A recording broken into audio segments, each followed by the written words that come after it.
Olá, tudo bem? Como é que vocês estão? Sou o Ramon Rocha, eu sou membro do Subcomitê de Ciência e Tecnologia da Federação Internacional de Laticínios e também doutorando em Processamento Tecnológico de Produtos de Origem Animal da Universidade Federal Fluminense. E ao longo desses próximos 30 minutos, a gente vai conversar a respeito de proteínas lácteas, suas aplicações tecnológicas e também seus benefícios para a saúde.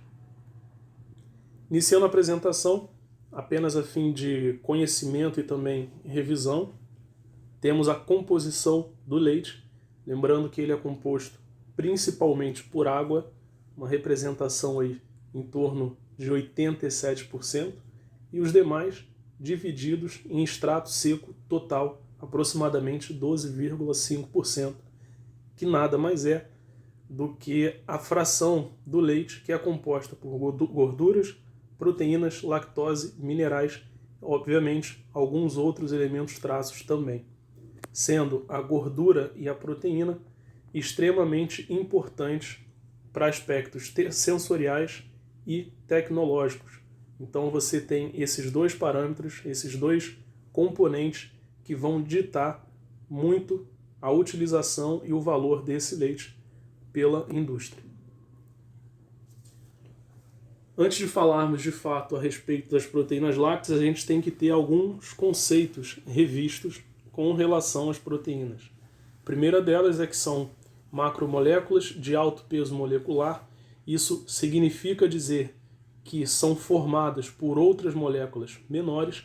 Nesse caso são os aminoácidos, que é o esquema, essa figura no lado direito inferior, que são ligados entre si através de ligações peptídicas, formando então pequenas frações proteicas que chamamos de peptídeos.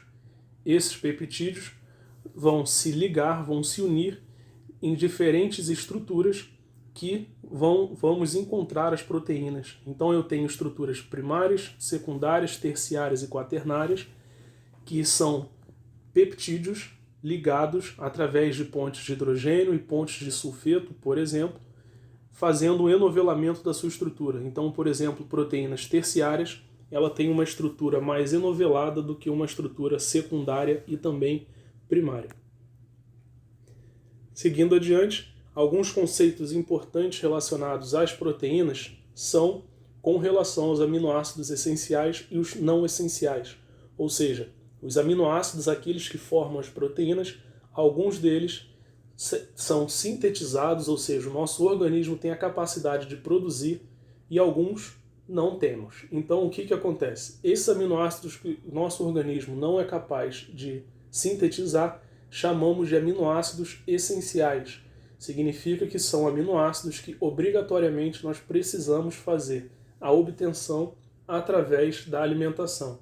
Ao contrário disso, os aminoácidos não essenciais representam então os aminoácidos que o nosso organismo consegue produzir.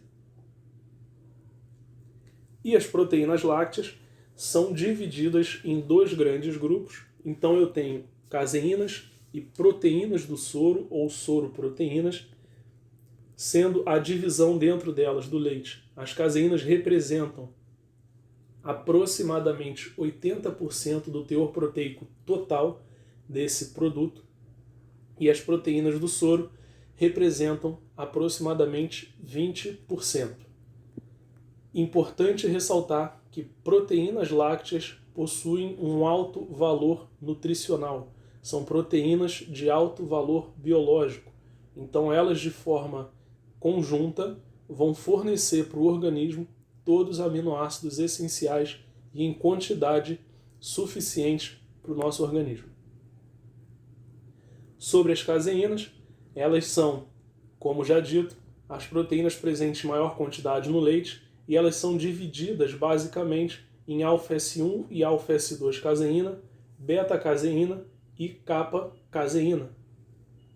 Estão presentes no leite em formas de micela, que nada mais é do que a interação entre essas frações proteicas unidas entre si, como mostra essa figura, esse esquema, e dentro da micela de caseína eu tenho uma composição de 93% de proteína, aproximadamente 2,9% de fósforo inorgânico e também de cálcio, o cálcio sendo extremamente fundamental para manutenção dessa estrutura da micela de caseína, 2,3% de fósforo orgânico, 0,4% de citrato e alguns traços de sódio e potássio. Então essa é a estrutura, a conformação que se encontra a micela de caseína, com fortes reações hidrofóbicas no seu interior.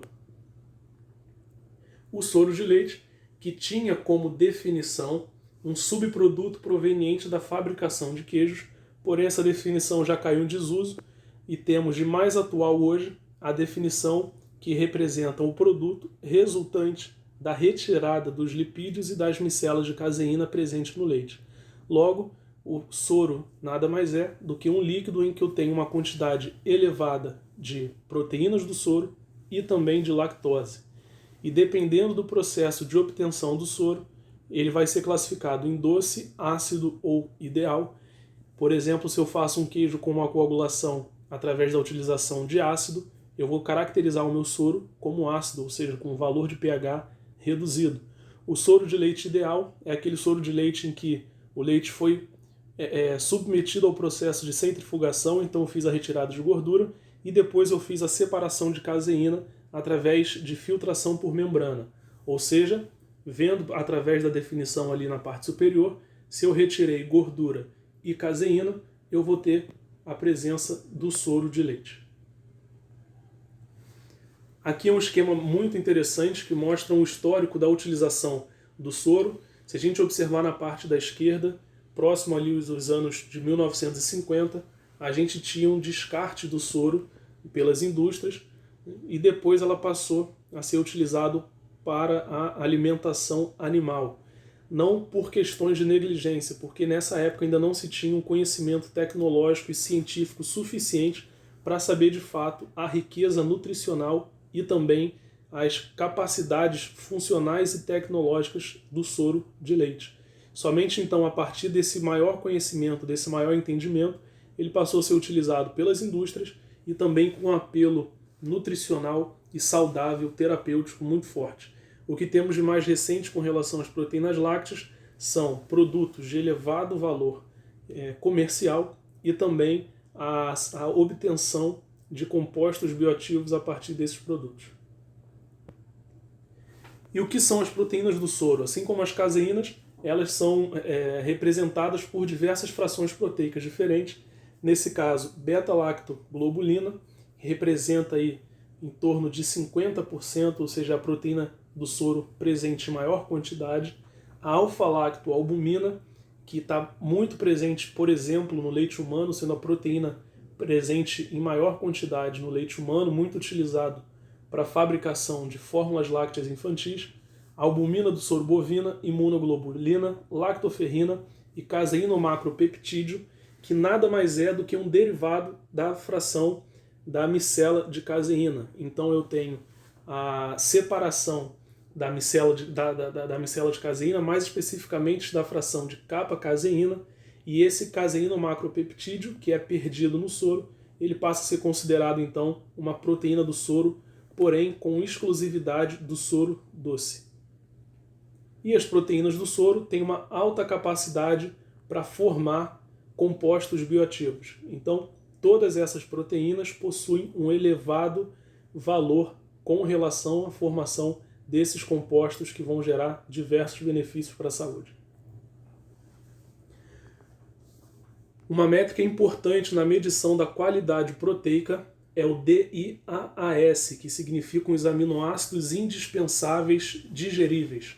Então, um estudo recente de 2019 fez um levantamento em diferentes fontes proteicas, entre elas as proteínas do leite concentradas, as proteínas do soro isolada e também concentrado, e diversas outras fontes proteicas não lácteas, como por exemplo, proteína de soja isolada A e proteína de soja isolada B.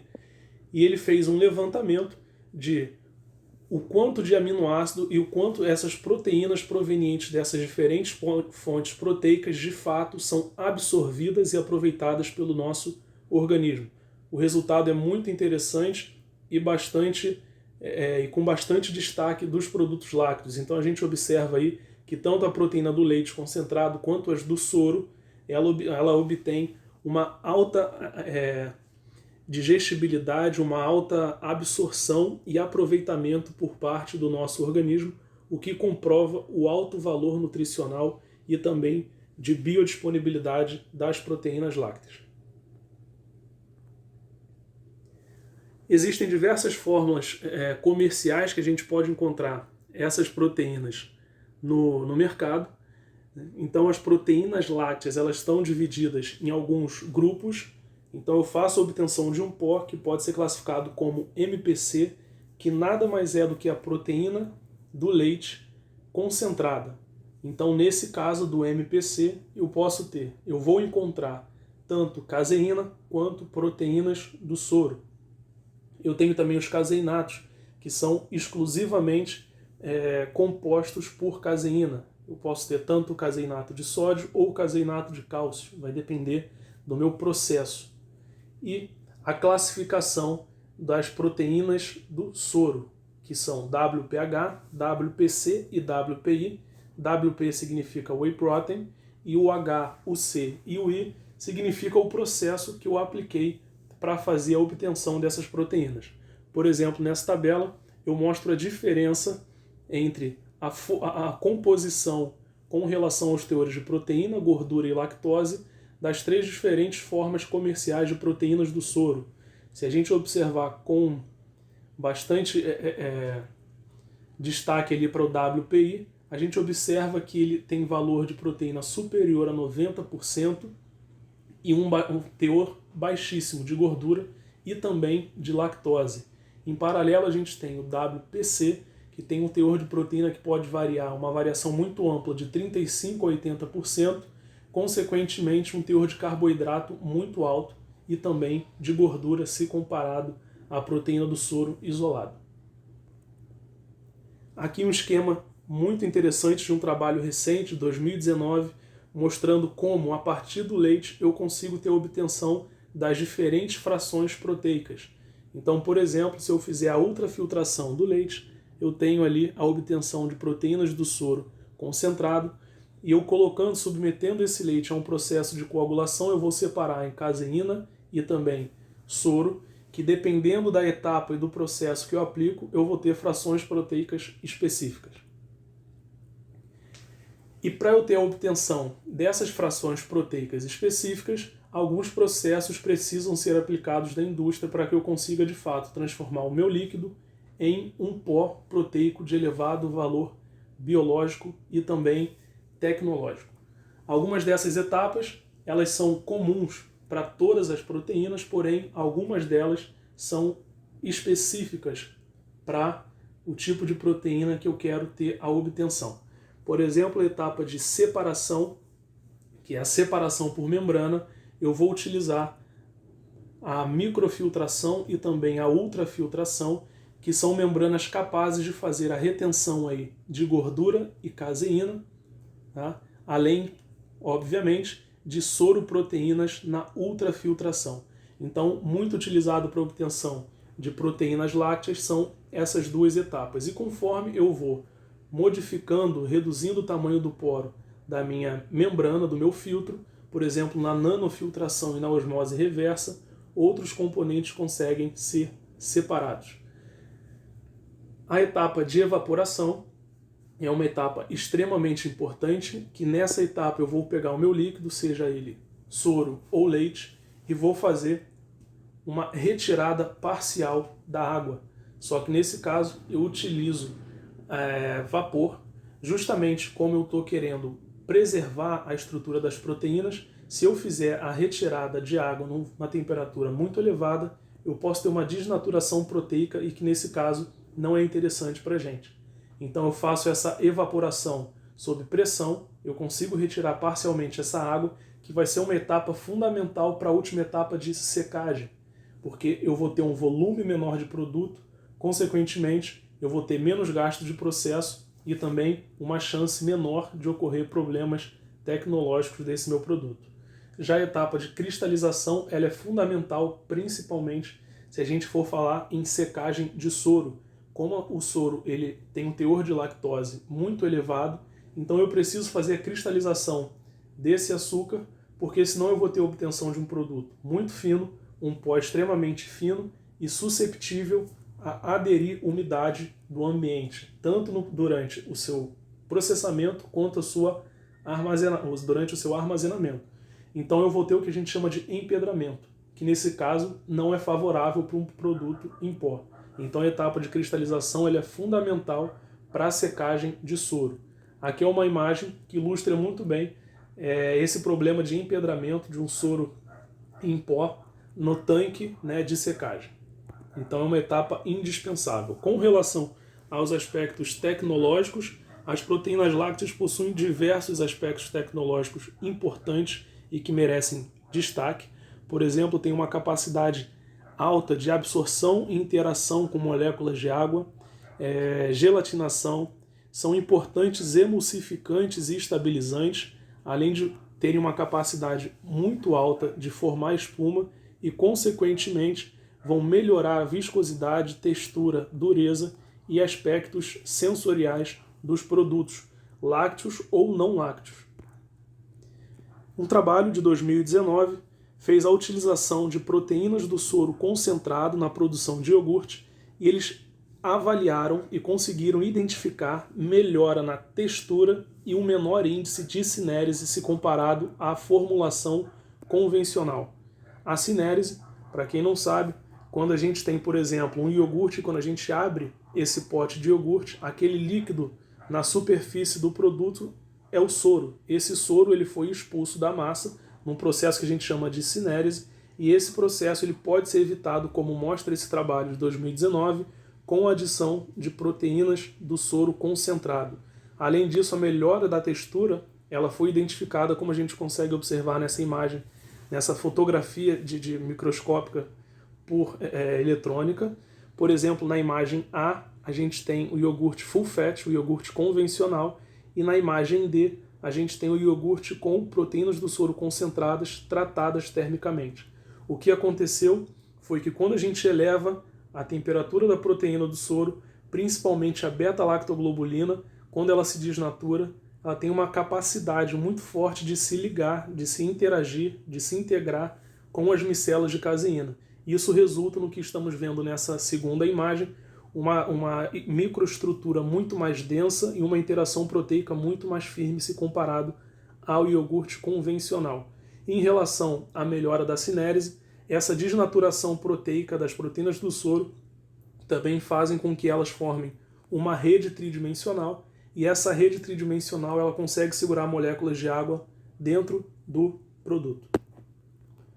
Outro trabalho muito recente também, dessa vez um trabalho desse ano, ele fez a produção de queijo Petit Suisse com diferentes reduções de gordura. Então eu tenho 3 formulações reduzidas de gordura, 10%, 20% e 40%, e para cada redução de gordura eu faço a adição de uma porcentagem específica de proteína do soro.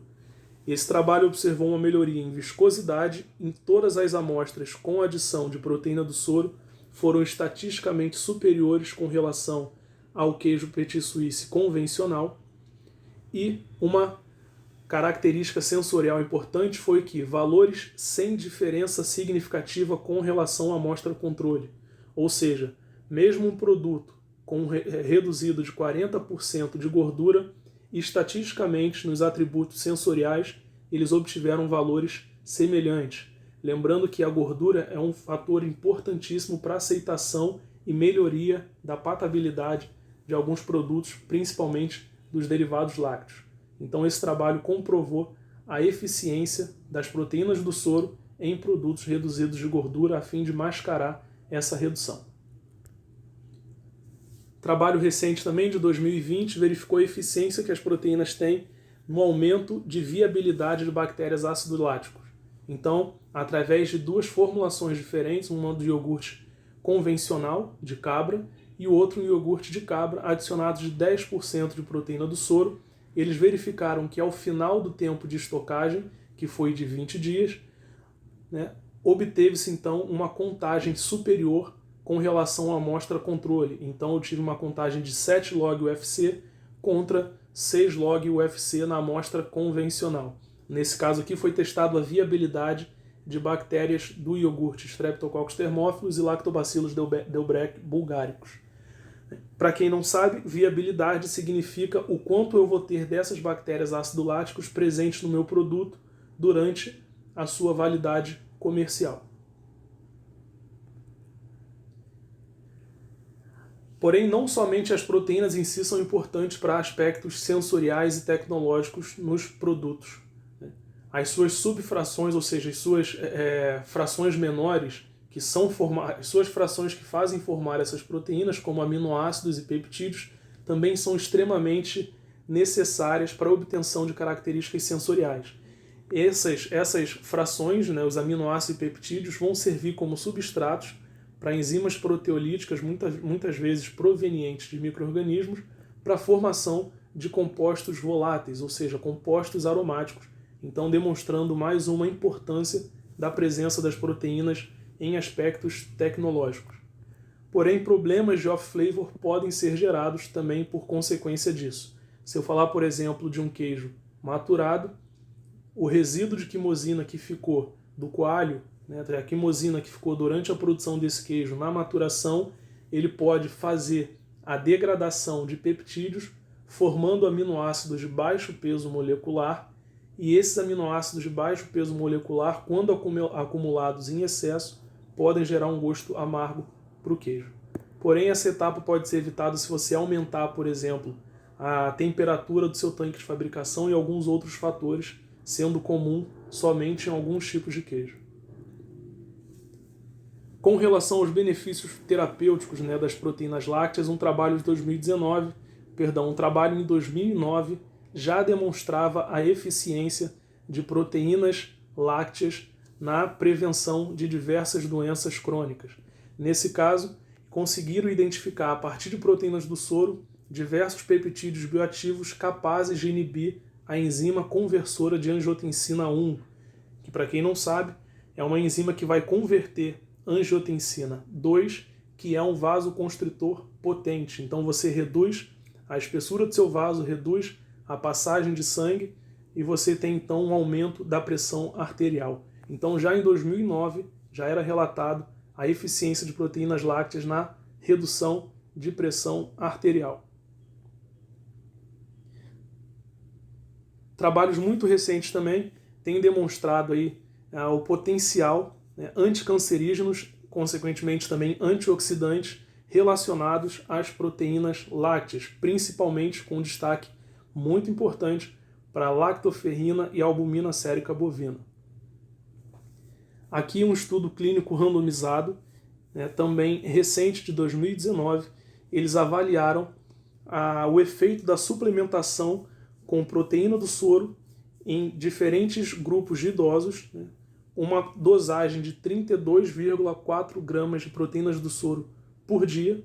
Então eles separaram em grupo teste, ou seja, o grupo que teve a suplementação com proteína do soro, e o grupo controle, que foi o grupo que não teve a suplementação, porém com uma dieta equivalente ao grupo teste. E alguns parâmetros físicos foram avaliados ao longo dessas 12 semanas.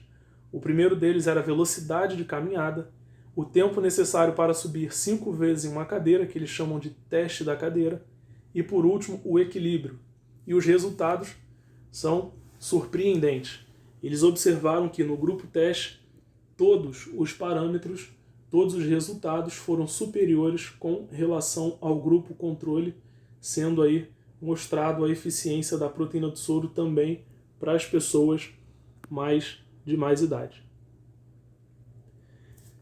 Então fica de recado a importância que temos de valorizar os produtos lácteos. Eles são extremamente importantes na promoção da saúde e são nossos aliados para uma dieta saudável e mais rica nutricionalmente. Então, o seu consumo e a sua valorização são de extrema importância por parte de todos nós. Agradeço a atenção, obrigado.